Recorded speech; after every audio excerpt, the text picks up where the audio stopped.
Hello guys, Mydale here. In this video we'll be looking at some of the first items in the history of World of Warcraft. Items such as weapons, armor, quest items, etc. that were the first of their kind to be put into the game and make it to the released product.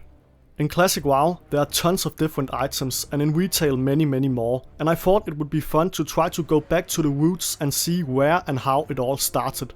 To answer questions like what the first epic gear piece was, the first dungeon drop, the first trinket, profession recipe, etc. Where did it all begin? If you want to skip the intro detailing my approach, you can use the timestamps in the description. The way I've determined how old an item is and which came first is by looking at their identification numbers. The ID of an item is shown when you look it up in a database like Wowhead for example. What I've done is, I've gone through a list of approximately the first 3000 obtainable items with the lowest IDs in vanilla WoW, and I picked out the most interesting that fit the criteria of being first in some way. I've tried to be very thorough, but I won't leave out the possibility that I missed an item at some point for some of the items with very high IDs. We cannot know for absolute certainty if an item with an ID of 100 was designed earlier than an item with an ID of 1000 for example, but it's still the best measure we've got, and based off my experience and all the research I've done for the video, I think it's a very accurate measure. Just keep in mind when I use the word first, it is based off the ID number. You can find a long list of quote-unquote unused items like gear used only by monsters and not players, and those items have IDs as well, but they're not the subject of the video and I haven't looked at unused items at all. We'll be dealing with items that you actually know from in-game. With the exception of some jumps here and there, we'll be moving through the items in order of their ID, starting with the lowest ID items first, so we can see not only what the first specific weapon and trinket were for example, but what types of items came first as well. I'll be showing the ID of the items I'm talking about somewhere on the screen instead of saying them aloud all the time. With all that out of the way, let's go ahead and look at some of the first items in the history of World of Warcraft. Everything has a beginning, and for items in WoW, that beginning is marked by the worn Shortsword. The very first item that appears in the database with an ID of 25. By the way, there are many holes and jumps in the ID numbers, so even with an ID of 25, the worn Shortsword is still the number one first item in the game. The very first. The Shortsword is the starting weapon for human, night elf, gnome and undead warriors in vanilla WoW, and I guess it makes sense that it's the first item. Swords are arguably the most classic fantasy role-playing weapon, and warriors the most classic class, so it's a good place to begin when you're making a fantasy MMORPG. I'll spill the beans immediately and reveal that the first epic item is in fact also a sword, and so too the first green. Destiny is the first epic, and it's a pretty nutty weapon with the chance on hit effect that's totally mind-blowing when you see it for the first time. I think it's a relatively simple but yet cool item with an easy to remember name that's totally worthy of the title as the first epic ever in World of Warcraft. I'm happy it isn't Thunderstrike. The first green, since I teased that as well, is the notched shortsword added shortly after Destiny. I think it's interesting that the first item of all, the first green and the first epic are all swords. But once again, swords are probably the most typical fantasy weapon and also the weapon associated the most with humans compared to maces and axes for example. The low level human zones were the first zones ever in WoW, which I'll elaborate on in a bit, and that's why I mentioned that race specifically. When you look at some of the very first pictures from the game, they all feature humans as well. Anyways, we jumped forward a bit and I want to shortly go back to the worn shortsword and the items coming immediately after. We have the bent staff as the second item in the game and the worn mace and worn axe as third and fourth. They are all starter weapons, and the following 16 items are starter gear as well in the form of armor and shirts, like the recruit's shirt and the apprentice's robe. A detail to add about those starter items is that none of them are exclusive to any horde, race and class combinations. They are either alliance only or shared between both factions. This ties in with what I just talked about. When vanilla was being created, most of the alliance zones were made first. Elven Forest, Westfall and Duskwood were the first three, and they had an extraordinary amount of time dedicated to them. I believe they were supposed to be templates of how to make the rest of the zones in the game. It took some time before Blizzard began on the Horde areas, and I've heard it said a few times, a bit jokingly perhaps, that the Horde were neglected in vanilla. In the beginning of development, it certainly seems that they were, and the progression of the items as we move further into the video tell a bit of the same story. But let's get back on track now with the first quite macabre quest item ever from WoW.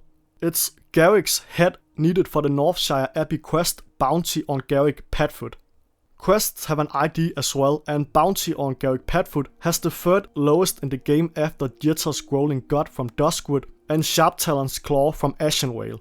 I don't believe Sharptalon's Claw was the first quest ever to be designed and put in the game, but for Bounty on Garrick I think the ID can be trusted, and I'm confident it was one of the first quests ever in WoW. The first item quest reward is from that quest as well, the Layered Tunic, so that's another sign. I'll go through some of the next few items a bit rapid fire. The first consumable is the Minor Healing Potion, no big surprise. The first trash drop is the Dull Frenzy Scale, which is a bit more peculiar. It's dropped by some sea creatures. And the first quest reward outside of a starting zone is the Bracers of the People's Militia from Sentinel Hill in Westfall. The first ever profession recipe comes from Westfall as well, the Westfall stew made with cooking. And the very first trinket, which is also the second green item in the game, is also from there. A trinket from Westfall, you might be wondering, especially if you are a Horde player, and admittedly it is quite an unusual item. It's Thunderbrew's boot flask, rewarded from the Sweet Amber questline from Grimbu's Thunderbrew in southern Westfall. Grimbu's is pretty well hidden first of all, but second of all you have to be minimum level 40 to start his quest chain, which is very rare for such a low level zone. That's why I called the boot flask unusual, since the circumstances around it are so special. The effect from the trinket is cool, albeit not very useful. It's also quite funny that it's supposed to be an alcoholic beverage. The designers certainly couldn't wait long before putting the first drink item in the game, but I guess it's supposed to be a dwarf thing, so maybe that's the excuse. If we take a look at the questline the boot flask is rewarded from, Sweet Amber, it features some of the first quest item objects that you pick up the way you would loot a chest. The Holy Spring Water from Stranglethorn Vale is the very first item like that, but I don't think STV was even made at the time it was added. In fact, I'm pretty sure it wasn't. In the quest text of the Spring Water quest, you will see Stranglethorn referred to by Grimbu's as the land to the south where vines twist and creep, and I'd like to think that that was written when the only concept of Stranglethorn as a zone was the land to the south where vines twist and creep. Alright, let's look at a few more gear pieces. We had the first green and the first epic before. I think it's time for the first blue now. The title is held by the Brawler Gloves, a pair of pretty simple leather gloves with some great stats. I don't really have anything to say about them since they're very basic, but if you're still a bit disappointed it wasn't a sword, it might be comforting to know that the second blue is a sword. That's the Shortsword of Vengeance that doesn't stand out much either. I don't think I remember ever seeing it in game, but it's a sword. The second epic ever after Destiny is a sword as well, the Bloodrazor, and because epics are cool I'll just throw a few more out there. The Hammer of the Northern Wind was the third epic in the game, and the Axe of the Deep Woods and Glowing Brightwood Staff 4th and 5th. Notice that they're all weapons and world drops. The first epic that's not a weapon is the Lifestone, and a bunch of items after that we have the Gloves of Holy Might. I also wanted to mention the first wing, that's not only the first but probably the least known of all wings in vanilla as well. It's called the Wound Wing, and I believe it's the first randomly enchanted item as well. It drops only in Zul'Farrak as a rare PoE from very few creatures in there, but I don't think Zul'Farrak was even made at the time it was added, similar to my speculations about the Holy Springwater and Stranglethorn Vale before. Looking at the wing itself, it would probably be used quite a bit if it wasn't so rare. It gives +7 spell and healing power, and it has the chance to come with some rather attractive random enchantments like increased intellect or intellect and stamina. No of Shadow Wrath or anything of the kind, however. The Wound Wing has a level requirement of 45, which is the highest of any of the Zul'Farrak rare drops, together with the Spellshock leggings. There has to be some level difference between the level of a creature and the level of the gear it can drop, and that difference is too low between most mobs in Zul'Farrak and the Wound Wing. Therefore, it's very exclusive and one of the absolute rarest items in the game with no recorded drops on Classic Wowhead as I'm writing this. The item designers didn't get much value out of it, not in terms of actual use anyways, but for the second wing, the Freezing Band, it's a slightly different story. It's still rare, but not nearly on the same level as the Ruined Wing, and the Freezing Band is very popular in both PvP and PvE. Come to think about it, the Ruined Wing appears to be the first dungeon exclusive item, and I guess you could call it a dungeon boss drop as well, since it drops from some of the bosses in Sulfurak, but it's not what I would deem a proper boss drop. That would have to be a bind on pickup item that only drops from a single boss and none other. The first of that type of item is the Rockslicer drop from Bloodrazor in the Dead Mines. The very first proper boss drop. This is where it all began. Your corpse makers, iron foes, ropes of the exalted, perdition's blades, mites of Menethil and so on of the world. They weren't even born at the time the Rockslicer was out there slicing up noobs. Just to throw it in as some added detail, the second boss drop is the Naga Battle Gloves from Black Phantom Deeps, and most of the other early boss drops are either from there, the Dead Mines or Shadowfang Keep. I hope it isn't overwhelming with the amount of items we've looked at. I think both the words first and item have lost their meaning to me at this point, but I got a few more I want to bring up. The first is the first offhand ever in the game, the Totem of Infliction rewarded from a Duskwood quest. As you'll notice, it has 50 armor, and it's one of only 4 offhands in the game out of about 200 with armor. One of the other 4 is Grayson's Torch from Westfall, which was the second ever offhand. It makes me wonder if offhands were supposed to have armor like most other types of gear. It's almost too much of a coincidence that the 2 very first offhands both have it.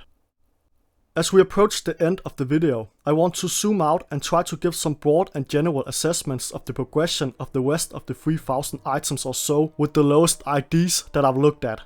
It's very difficult to say precisely, but after the first 3 human zones, Elwyn, Westfall and Duskwood, the items seem to indicate that Stranglethorn Vale, the Redwitch Mountains and the dwarf low-level zones including Wetlands were next to be worked on. At least they were the next zones to have a lot of items added to them. We have to go all the way down to an item with an ID of 2828 before we had the first Horde starting zone quest item, Nissa's Remains from Tirisfal Glades. I'm not sure if Tirisfal was the first Horde starting zone to be worked on thoroughly, but it makes sense if it was, since the buildings are pretty much the same as the human buildings with some different textures here and there, so that part could be reused easily. Anyways, more than 1000 items after Nissa's Remains, we have the first Mulgore quest item, the Mountain Cougar Pelt, and not too long after, Durotar gets in the mix as well. It's a bit crazy how late so many of the Horde starting zone quest items were added, which suggests that the zones themselves were probably made and polished relatively late as well, like we've talked about a bit already.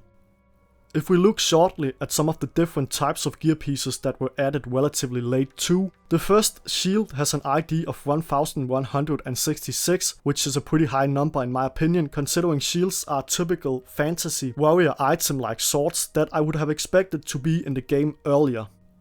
But it's even worse for ranged weapons, the first of which has an ID of 2098.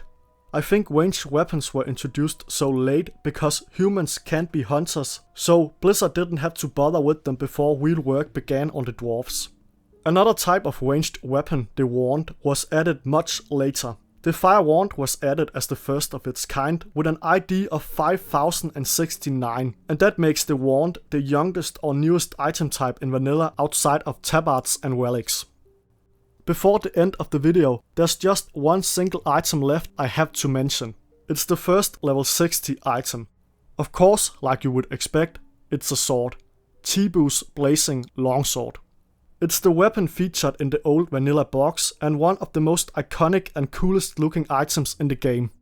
If I was an item designer, my fingers would be tingling to make such a weapon as well, and it's totally understandable why you would feature it in the physical game copy, with name and everything. It's too badass. That does it for the video. I know we went through a lot of items and I hope it wasn't too confusing.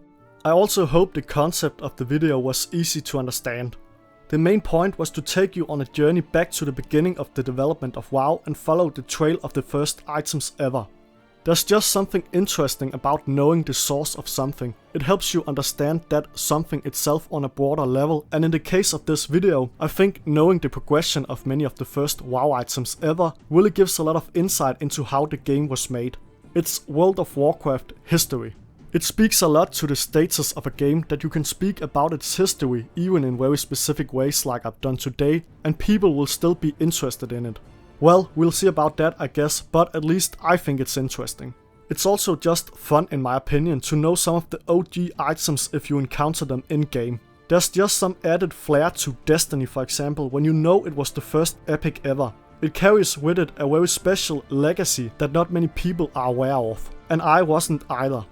Thanks for watching the video guys, I hope you enjoyed it. Take care everybody.